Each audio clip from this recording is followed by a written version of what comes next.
اعوذ باللہ من الشیطان الرجیم بسم اللہ الرحمن الرحیم۔ سورہ اعراف کی 3 آیتیں پڑھ رہا ہوں۔ آیت نمبر 30، آیت نمبر 24، آیت نمبر 25۔ قال ربنا ظلمنا انفسنا وَإِن لَّمْ تَغْفِرْ لَنَا وَتَرْحَمْنَا لَنَكُونَنَّ مِنَ الْخَاسِرِينَ۔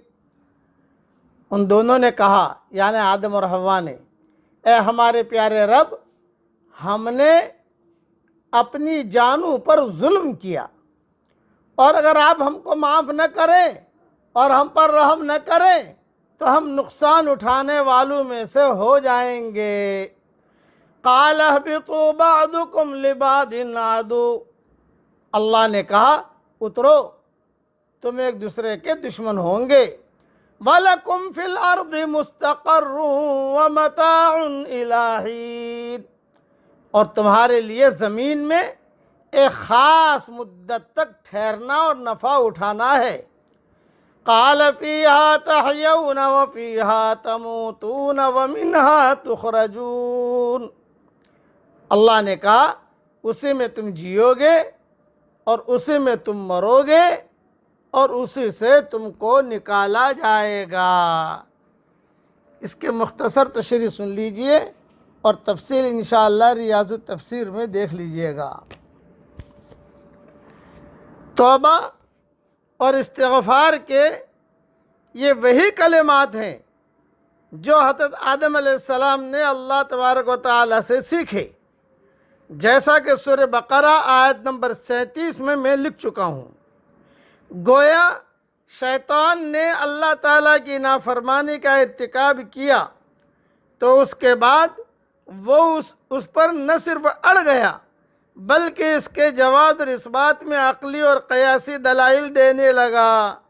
نتیجتاً وہ محروم ہوا، راندہ درگاہ ہوا اور ہمیشہ کے لیے ملعون قرار پایا۔ اور حضرت آدم علیہ السلام نے اپنی غلطی پر ندامت اور پشیمانی کا اظہار اور بارگاہ الہی میں توبہ اور استغفار کا اہتمام کیا تو اللہ تعالیٰ کی رحمت اور مغفرت کے مستحق قرار پائے۔ یوں گویا دونوں راستوں کی نشاندہی ہو گئی، شیطانی راستے کی بھی اور اللہ والوں کے راستے کی بھی۔ گناہ کر کے اس پر اترانا، اصرار کرنا اور اس کو صحیح ثابت کرنے کے لیے دلائل کے انبار فراہم کرنا، یہ شیطانی راستہ ہے۔ اور گناہ کے بعد احساس ندامت سے مغلوب ہو کر بارگاہ الہی میں جھک جانا اور توبہ اور استغفار کا اہتمام کرنا، یہ بندگان الہی کا راستہ ہے۔ اللہم اجعلنا منہم، اللہ تعالیٰ ہمیں ان لوگوں میں سے بنائے۔ اس لیے ہمیشہ یاد رکھنا، آدم اور شیطان دونوں ایک دوسرے کے دشمن کی حیثیت سے زمین پر بھیجے گئے ہیں۔ اب قیامت تک دونوں کے درمیان یہی جنگ جاری ہے۔ شیطان کی مسلسل کوشش یہ ہے کہ وہ انسان کو اپنے راستے پر لائے، اور جس طرح وہ خود خدا کی رحمت سے محروم ہوا ہے، انسان کو بھی خدا کی رحمت سے محروم کر دے۔ اس کے مقابلے میں انسان کو یہ کرنا ہے کہ وہ شیطان کے منصوبہ کو ناکام بنا دے، وہ شیطان کی پکار کو نظر انداز کر کے خدا کی پکار کی طرف دوڑے۔ آدم اور شیطان کی یہ جنگ عملاً انسانوں میں دو گروہ بن جانے کی صورت میں ظاہر ہوتی ہے۔ کچھ لوگ شیطان کی ترغیبات کا شکار ہو کر اس کی صف میں شامل ہو جاتے ہیں، اور کچھ لوگ خدا کی آواز پر لبیک کہہ کر یہ خطرہ مول لیتے ہیں کہ اگر شیطان کے تمام ساتھی اس کو بے عزت کرنے اور ناکام بنانے کے لیے ہر قسم کی تدبیریں کرنا شروع کر دیں، تو بھی وہ لوگ جو ہے شیطان کی بات کو نہیں مانتے، صرف اللہ کی بات کو مانتے ہیں۔ ہر دور میں یہ دیکھا گیا ہے کہ سچے حق پرست جو ہمیشہ کم تعداد میں ہوتے ہیں، لوگوں کی سخت ترین عداوتوں کا شکار رہتے ہیں۔ اس کی وجہ یہی شیطان کی دشمنانہ کارروائیاں ہیں۔ وہ لوگوں کو سچے حق پرست آدمی کے خلاف بھڑکاتا ہے، وہ مختلف طریقے سے لوگوں کے دل میں اس کے خلاف نفرت کی آگ بھرتا ہے۔ چنانچہ وہ شیطان کا اعلی کار بن کر ایسے آدمی کو ستانا شروع کر دیتے ہیں۔ شیطان کا اصل جرم عدم اعتراف تھا۔ شیطان کی یہ کوشش ہوتی ہے کہ ہر آدمی کے اندر یہی عدم اعتراف کا مزاج پیدا کر دے۔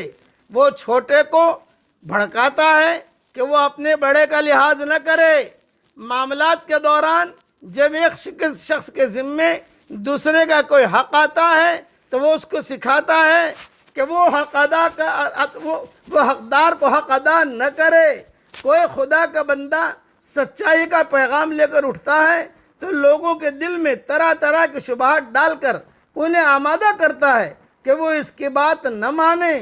دو فریقوں کے درمیان نزاع ہو اور ایک فریق اپنے حالات کے اعتبار سے کچھ دینے پر راضی ہو جائے تو شیطان فریق ثانی کے ذہن میں یہ ڈالتا ہے کہ اس کی پیشکش کو قبول نہ کرو اور اتنا زیادہ کا مطالبہ کرو جو وہ نہ دے سکتا ہو، تاکہ جنگ و فساد مستقل طور پر جاری رہے۔ اس طرح شیطان کے بہکاؤں سے ہر جگہ لوگوں کے درمیان دشمنیاں جاری رہتی ہیں۔ انسانوں میں دو گروہ بن جاتے ہیں اور ان میں ایسا ٹکراؤ شروع ہوتا ہے جو کبھی بھی ختم نہیں ہوتا۔ اللہ تعالی ہم سب کی حفاظت فرمائے، آمین۔ وآخر دعوانا ان الحمدللہ رب العالمین۔